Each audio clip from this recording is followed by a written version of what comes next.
aggressive, look at your face, take some deep breaths, don't fist, no pointing. That's your opportunity to encourage that person to talk directly about what they're thinking and what they're feeling. Teamwork and lack of conflict. Let's go. Even after a team begins to build trust, it can often struggle with being open and honest with each other about the things they disagree on. What we disagree on can actually be the most important things to discuss.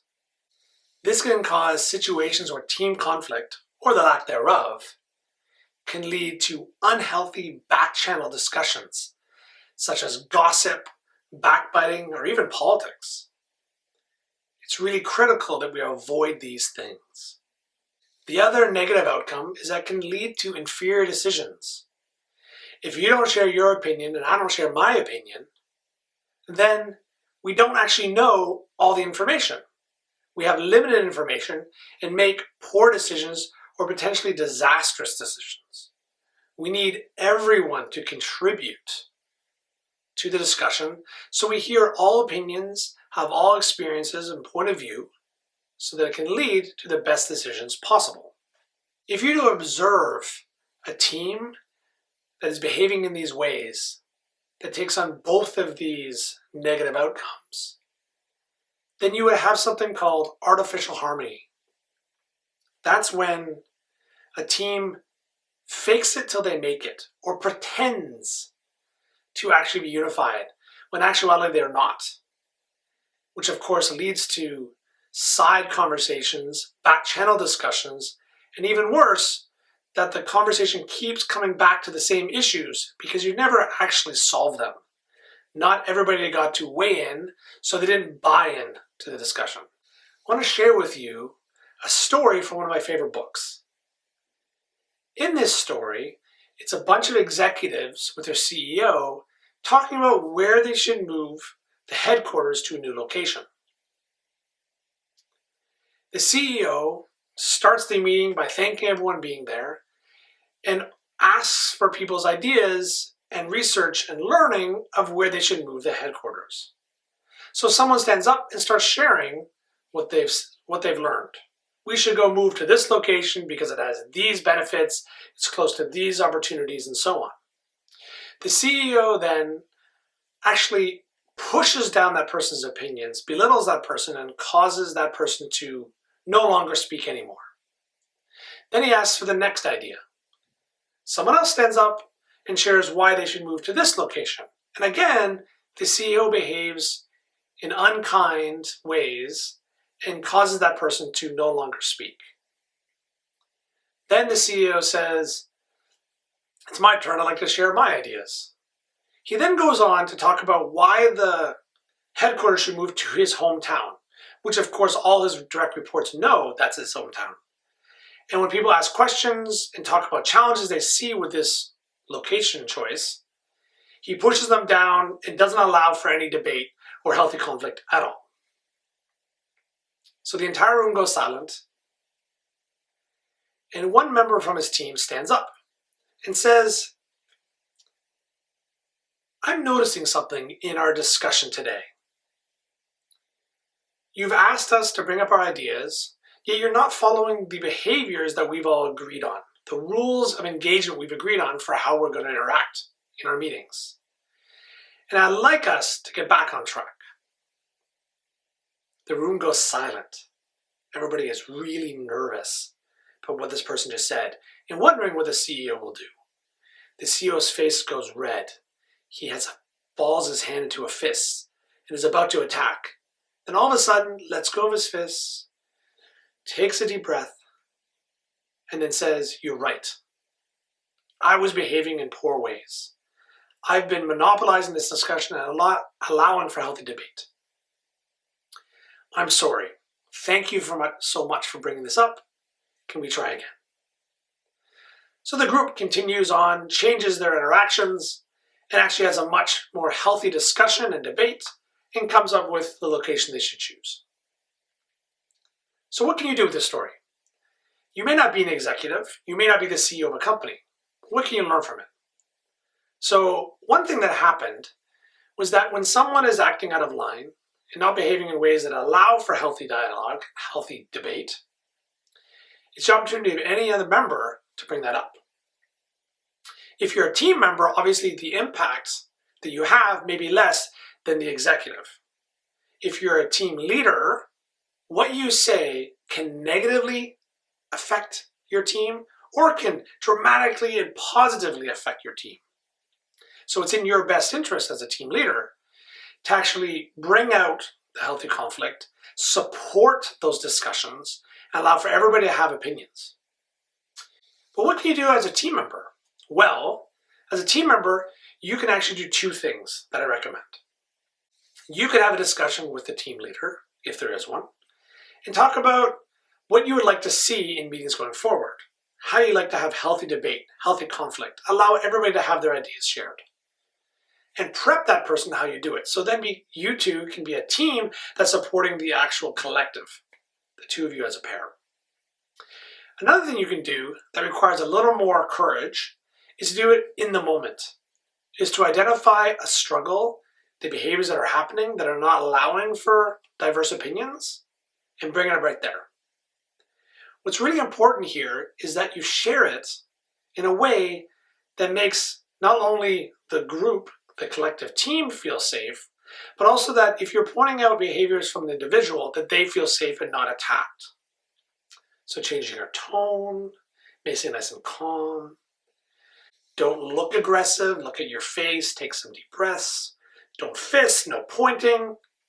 Instead, talk with the term we instead of you. You could say we are trying to have the best discussion we can have. And we would like to be able to share our opinions, as I'm sure each of you are feeling the same thing. You could even share a story that's outside of this context so people can connect to that analogy and bring that back to what's going on right now in their own hearts and minds and what's going on in the team. Here's a question for each of you to answer for yourselves. What is the purpose of a team meeting?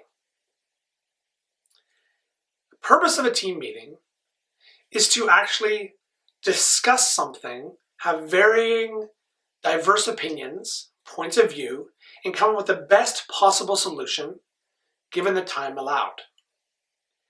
If you have a meeting where there's no debate, where there's no discussion, where there's no challenging of ideas and opinions, then there's really no purpose for a team meeting.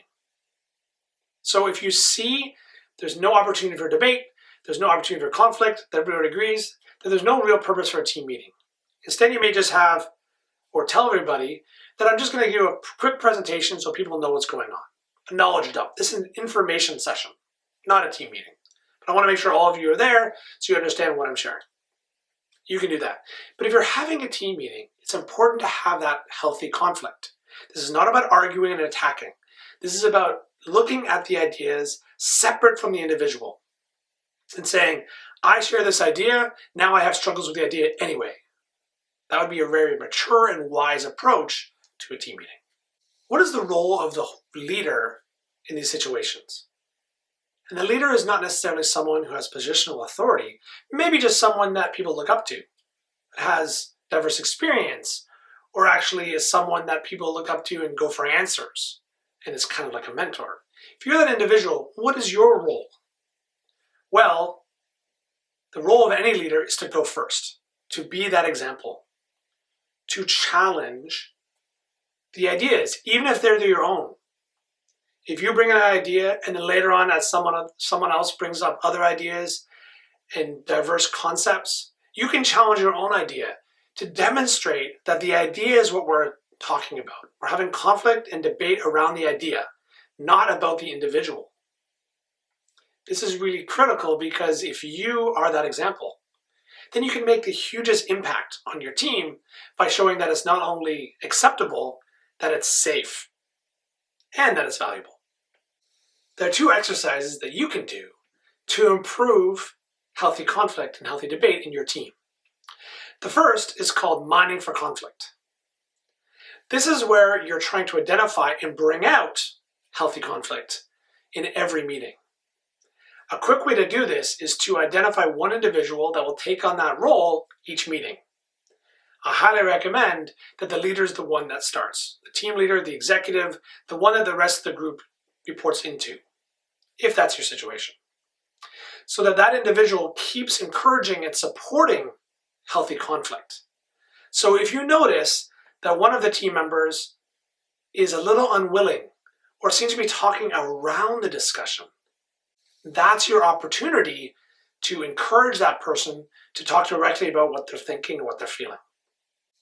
You can say something as simple as, I notice that when you shared your opinion just a minute ago, you didn't talk directly about this idea we're talking about right now. Could you tell us more? And by the way, what you're doing is amazing. Keep going.